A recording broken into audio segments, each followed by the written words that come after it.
ഈ ഗേൾസിൻ്റെ ഒരു പ്രത്യേകത അറിയോ? ബോയ്സിനേക്കാളും ഭയങ്കരമായിട്ട് ഇമോഷണലി കണക്റ്റഡ് ആവുന്ന ആൾക്കാരാണ് ഗേൾസ്, പ്രത്യേകിച്ച് ഒരു റിലേഷൻഷിപ്പിൽ. അതായത് ഒരു റിലേഷൻഷിപ്പിലേക്ക് ആയ ഒരു പെൺകൊച്ചിൻ്റെ ഇമോഷണൽ ഇൻവെസ്റ്റ്മെൻറ്റ് എന്ന് പറയുന്നത് ഭയങ്കര വലുതായിരിക്കും. ആണുങ്ങൾക്ക് ഇമോഷൻസ് ഇല്ല എന്നല്ല, പക്ഷേ ആ റിലേഷൻഷിപ്പിൽ ഇമോഷണലി ഗേൾസ് കണക്റ്റഡ് ആവുന്ന പോലെ ബോയ്സിന് ഒരിക്കലും കണക്റ്റഡ് ആവാൻ പറ്റില്ല. അവർ എത്ര തിരക്കുള്ള ദിവസത്തിലൂടെ കടന്നു പോവുകയാണെങ്കിലും അറ്റ്ലീസ്റ്റ് ഒരു പ്രാവശ്യമെങ്കിലും നിങ്ങൾ വിളിക്കുകയോ മെസ്സേജ് അയക്കുകയോ ചെയ്യാണ്ടിരിക്കാൻ അവരെ കൊണ്ട് പറ്റത്തില്ല. ഇനിയിപ്പോൾ അവരത് ചെയ്യുന്നില്ലെങ്കിൽ നിങ്ങൾ അവരുടെ പ്രയോറിറ്റി അല്ല എന്നാണ് അതിനർത്ഥം.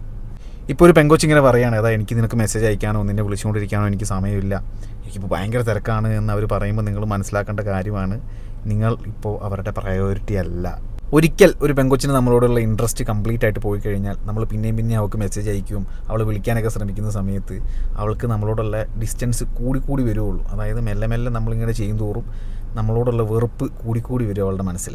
ഇങ്ങനത്തെ ഒരു സാഹചര്യത്തിൽ നമുക്ക് ചെയ്യാൻ പറ്റുന്ന ഏറ്റവും വലിയ കാര്യം എന്താ വെച്ച് കഴിഞ്ഞാൽ അവർക്ക് അവരുടെ ആ സ്പേസ് കൊടുക്കുക, അവരെ സ്വന്തം തീരുമാനങ്ങൾ എടുക്കാൻ വിടുക. അവർ സ്വന്തം തീരുമാനം എടുത്ത് നമ്മളെ അവരുടെ ലൈഫിലേക്ക് ഇനി വേണമെന്നാണെങ്കിൽ അവർ തിരിച്ചു വരും. നമ്മൾ കൂടുതലായിട്ട് പ്രഷർ ചെയ്യുന്ന സമയത്ത് നമുക്ക് ഉറപ്പായിട്ട് അവരെ നഷ്ടമാകത്തുള്ളൂ. അപ്പോൾ ഒരുപാട് പുറകെ നടന്ന് ഫോഴ്സ് ചെയ്യാണ്ട് അവർക്ക് അവരുടെ സ്പേസ് കൊടുക്കുന്നതാണ് ഏറ്റവും നല്ലത്.